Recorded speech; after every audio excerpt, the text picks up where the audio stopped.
ये बहुत इंपॉर्टेंट है कि reaching mental, intellectual and emotional maturity, कि एडोलेसेंस में जो चाइल्ड होता है तो वो एक उसकी मैच्योरनेस भी आती है, उसकी सोच में एक मैच्योरनेस होती है, तो उसके सोचने का ढंग जो है उसमें भी परिवर्तन आता है।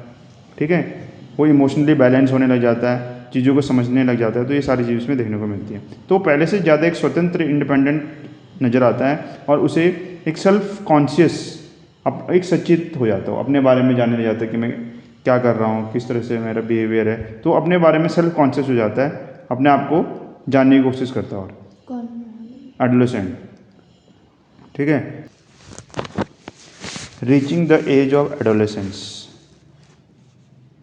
सो एज ऑफ एडोलेसेंस कितने एज से कितने एज तक होती है बताओ? 11 to 19। हाँ, वैसे 11 नहीं आएगा, 13 to 19 माना जाता है। ठीक है, तो it is only after growing up to a certain age that human beings and many other animals can reproduce. तो बेसिकली जो रिप्रोड्यूस है, रिप्रोडक्शन है, तो वो कहीं ना कहीं इससे भी जुड़ा हुआ है आपका, किससे? एज ऑफ एडोलेसेंस से। क्योंकि जो रिप्रोडक्टिव ऑर्गन है वो पूरी तरह से फंक्शनल हो जाएंगे। ठीक है, और इसलिए ये कह सकते हैं कि जो एडोलेसेंस है कहीं ना कहीं कनेक्टेड है आपके रिप्रोडक्शन से, क्योंकि जब इस एज में जब वो इस एज को जब वो अचीव कर लेंगे, इस एज में जब आ जाएंगे तो तब रिप्रोडक्शन की प्रोसेस भी स्टार्ट हो जाती है। Adolescence and puberty. Bujo celebrating his 12th birthday after his friends left Bujo and Pehli began chatting with their friends. Pehli studies in an all-girls school. She started laughing. She remarked that many of Bujo's school friends whom she met after a year had suddenly shot up in height. Some of them were looking very funny with a hairy line above their lips. Her mother explained that the boys had grown up. तो ये सारी चीज़ें बूजो और पहली, जो कि उनके birthday party चल रही थी, उसके बाद बूजो और पहले ने देखा कि उनके जो फ्रेंड्स थे उन सब में ये ऑब्जर्व करा कि काफ़ी बॉडीली चेंजेस हुए हैं उनमें। ठीक है, किसी की हाइट बढ़ गई, किसी की जो हल्की हल्की मुस्टैच आ रही है, ये सब। तो उसकी मदर ने बताया कि ये क्या है, कि ये बच्चे अब बड़े हो रहे हैं। Growth begins from the day one is born, but upon crossing the age of 10 और 11 there is a sudden spot in growth which becomes noticeable. तो जो ग्रोथ होती है वो फर्स्ट डे से होती है, लेकिन जब कोई भी जो चाइल्ड है वो 10 या 11 ईयर्स की एज को क्रॉस करता है तो उसकी जो ग्रोथ में सडन, काफ़ी सडन ग्रोथ होती है। ठीक है, उसको तुरंत तुरंत उसमें बहुत सारे चेंजेस आते हैं। The changes taking place in the body are a part of growing up. तो इन चेंजेस को देखकर हमें कह सकते हैं कि जो ग्रोथ है वो हो रही है और they are growing up. They indicate that you are no longer a child but are on the way to becoming an adult. तो जो चाइल्ड है उसमें जब ये सारे चेंजेस आएंगे तो अल्टीमेटली वो एक अडल्टहुड को अचीव करने की ओर जा रहा है।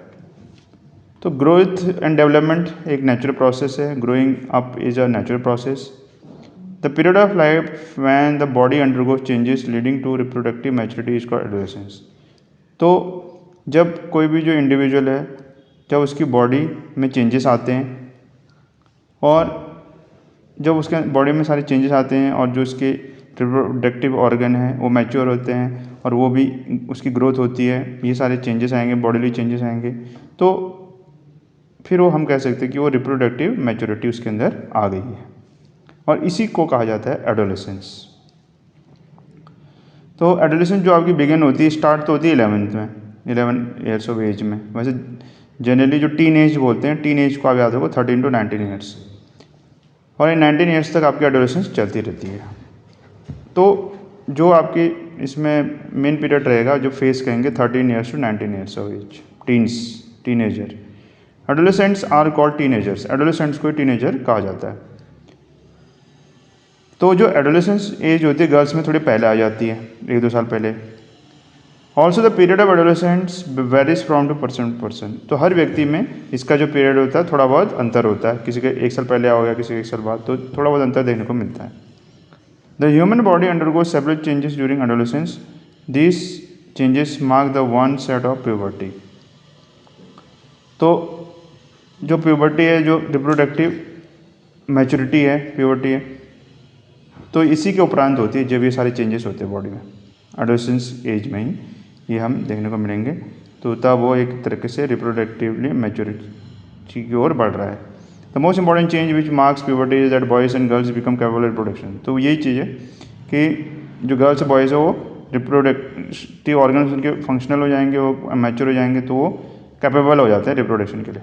Puberty ends when adolescent reaches reproductive maturity. तो जो प्यूबर्टी होती है, जो ये अवस्था है ग्रोथ एंड ये जो ग्रोथ हो रही है, तो ये जो प्रोसेस, जो मैच्योरेशन की प्रोसेस चल रही है, तो ये एंड हो जाती है, जो ये फुली मैच्योर हो जाते हैं। कब? जब वो रिप्रोडक्टिव मैच्योरिटी उनमें आ जाती है, तो फुली मैच्योर हो जाते हैं, तो ये प्यूबर्टी जो हम बोल रहे हैं, एक जो ग्रोथ की प्रोसेस चल रही है वो एंड हो जाती है। तो प्यूबर्टी जो ये प्यूबर्टी है, जो ये आपके मैच्योरिटी की ओर जो बढ़ रहे हों, तो इस अवस्था में क्या क्या चेंजेस आते हैं? तो सबसे पहले है इंक्रीज इन हाइट। ठीक है, the most conspicuous change during puberty is the sudden increase in height. At this time the long bones, that is the bones of the arms and the legs, elongate and make a person tall. तो जो व्यक्ति होता है, जो child है, उसकी जो bones हैं, जिसके लिम्स की जो बोन्स हैं, मतलब हाथों की, पैरों की, तो उसकी ग्रोथ देखने को मिलती है। तो उसके बोन्स क्या हो जाते हैं, काफ़ी बड़े हो जाते हैं, लंबे हो जाते हैं, और इससे जो व्यक्ति है वो काफ़ी बड़ा टॉल लगता है। अब यहाँ पर एक देखो, एक फॉर्मूला दिया गया है, कैलकुलेशन फॉर फुल हाइट। तो इससे आइडिया लगाया जा सकता है कि कोई जो चाइल्ड है जिसकी एज लेट से 8 है या 9 ईयर्स है, तो इस फॉर्मूले से हम ये फाइंड आउट कर सकते हैं उसकी फुल हाइट है, वो मतलब उसकी फुल हाइट कितने तक हो सकती है। तो सबसे पहले उसकी प्रेजेंट हाइट क्या है, और दूसरा प्रेजेंट हाइट उसकी सेंटीमीटर में लिखनी है हमें। After that divided by percentage of full height at this age. तो ये जो चार्ट दे रखा कि इस चार्ट के अकॉर्डिंग उसकी कितनी परसेंटेज होनी चाहिए, तो 72%, तो यहाँ 72% लिखोगे और प्रेजेंट हाइट लिखोगे, इंटू 100 करोगे, तो इससे फुल हाइट का आपको फुल हाइट के लिए फॉर्मूला है। ठीक है, तो फुल हाइट इतनी अटेन नहीं करेगा वो, ऐसा आप बता सकते हो। क्लैट से कोई, आपकी एज कितनी है?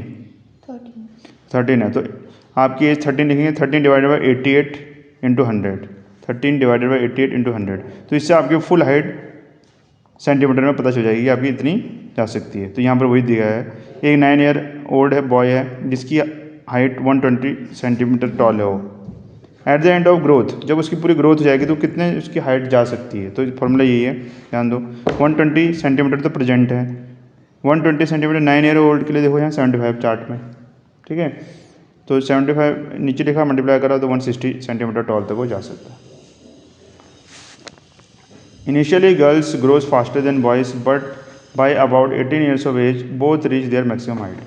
तो देखने को तो ये मिलता है कि गर्ल्स की हाइट फटाफट बढ़ रही है, लेकिन जब लास्ट में 18 ईयर्स की एज पे देखा जाएगा तो दोनों की लगभग एक ही जैसी मैक्सिमम हाइट अटेंड कर लेते हैं। ठीक है, the rate of growth in height varies in different individuals. तो ये भी देखने को मिलता है, किसी की हाइट ज़्यादा बढ़ रही, किसी कम बढ़ रही, तो ये सारी चीज़ें हमें देखने को मिलेंगी। सम में grow suddenly at puberty and then slow down, while others में ग्रो ग्रेजुअली। तो किसी में बहुत तेज़ी से हाइट बढ़ेगी, किसी में स्लो बढ़ेगी, तो इस तरह की पर्सन टू पर्सन डिफर करता है। There is no need for paleo to vary. All parts of the body do not grow at the same rate. Sometimes the arms and legs or hands and the feet of adolescents look oversized and out of proportion with the body, but soon the other parts catch up and result in a proportionate body. तो इसमें यह है कि जैसे कुछ body की part की growth पहले हो जाती है, कुछ की बाद में होती है, लेकिन जब वो एडल्टहुड में आ जाएंगे, टीनेजर क्रॉस कर लेंगे, पूरी टीनेज की जो उनकी लाइफ है उसको क्रॉस कर लेंगे, तो उनके सारे जो बॉडी के प्रोपोर्शन है वो ऑटोमेटिकली एक जैसे हो जाएंगे। उसमें ऐसा नहीं लगेगा कि एक उसका जो बॉडी का पार्ट है बहुत ज़्यादा बड़ा हो गया, ऐसे नहीं होगा, प्रोपोर्शन में आ जाएंगे। ठीक है, तो प्रोपोर्शनेट बॉडी में आ जाएंगे। You must have notice that height of an individual is more or less similar to that of some family member. This is because height depends on the genes inherited from parents. It is however very important to eat the right kind of food during the growing years. This has the bones, muscles and other parts of the body get adequate nourishment for growth. तो इसमें ये होता है कि कई जो लोग होते हैं, कई जो चिल्ड्रन हैं, तो उनकी हाइट क्या होती है, अपने फैमिली मेम्बर की तरह ही देखने को मिलती है। जैसे उनकी फैमिली मेम्बर की हाइट होगी वैसे उसकी भी हाइट होती है। तो इसका मेन कारण क्या होता है, जीन्स। तो जो जीन्स उन्हें अपने पेरेंट्स से मिले हैं, फॉर फादर से मिले हैं, फॉर ग्रैंड पेरेंट्स से मिले हैं, तो उन जीन्स के अकॉर्डिंग ही उनकी हाइट फिर सिमिलर देखने को मिलती है। लेकिन इसमें एक बहुत बड़ा योगदान आपका किसका होता है? राइट फूड का, न्यूट्रिशियस फूड का भी। तो ग्रोइंग ईयर्स में अगर कोई अच्छी डाइट लेता है, अच्छा खाना खाता है, अच्छा आहार खाता है, तो डेफिनेटली उसकी बोन्स की, मसल्स की ग्रोथ होगी। ठीक है। Change in the body shape, तो दूसरा चेंज जो देखने को मिलता है प्यूबर्टी के दौरान वो होता है बॉडी शेप। तो इसमें जो बॉडी शेप वो भी चेंजेस होगा, जैसे व्हेन शोल्डर जनरली ब्रॉडन, जो शोल्डर होते हैं ब्रॉडन हो जाते हैं, चौड़े हो जाते हैं। इसी के अलावा जो आपके शोल्डर ब्रॉडन हो जाते हैं। In girls the region below the waist becomes wider, तो जो गर्ल्स हैं उनके जो वेस्ट के नीचे वाला हिस्सा वो बड़ा हो जाता है, तो उसमें ग्रोथ देखने को मिलती है। तो ये सब बॉडी शेप में चेंज होता है। In boys the muscles of the body grow more predominantly than in the girls, तो जो बॉयज़ हैं उनके जो मसल्स हैं जैसे बाइसेप्स हो गए ये सब, तो उसमें भी काफ़ी ग्रोथ देखने को मिलती है। The changes occurring in adolescent boys and girls are different, तो जो एडोलेसेंट में जो चेंजेस होते हैं गर्ल्स में भी और बॉयज़ में भी वो अलग अलग होते हैं। ठीक है। थर्ड चेंज जो प्यूबर्टी के दौरान देखने को मिलता हुआ है वॉइस चेंज, तो वॉइस भी, आवाज़ में भी बदलाव आता है। At puberty the voice box or the larynx begins to grow, तो जब प्यूबर्टी में क्या होता है कि जो वॉइस बॉक्स है, लैरिंग्स है, वो बढ़ने लग जाता है।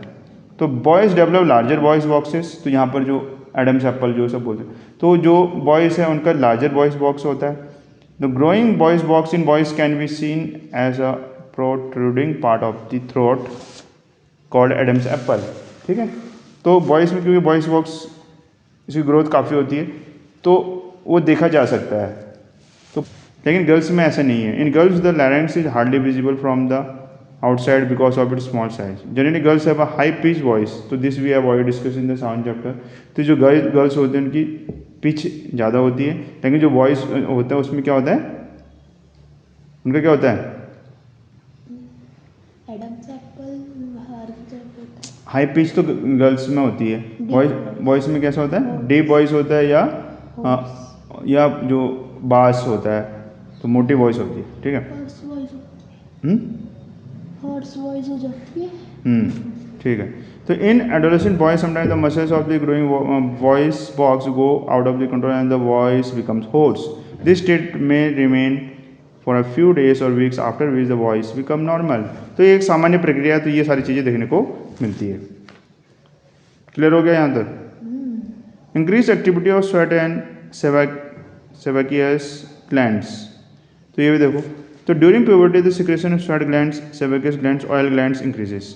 तो जैसे जैसे एक जो चाइल्ड है प्यूबर्टी में, एडोलेसेंट एज में आ जाता है, प्यूबर्टी चल रही होती है, तो उसके जो ग्लैंड्स होते हैं वो भी काफ़ी एक्टिव हो जाते हैं। तो जैसे स्वेट ग्लैंड्स हैं, सेबेकियस ग्लैंड है, जो ऑयल ग्लैंड कहा गया है, तो उससे भी सिक्रेशन बढ़ जाता है। ठीक है। स्वेटिंग होने लगी जाएगी बहुत ज़्यादा।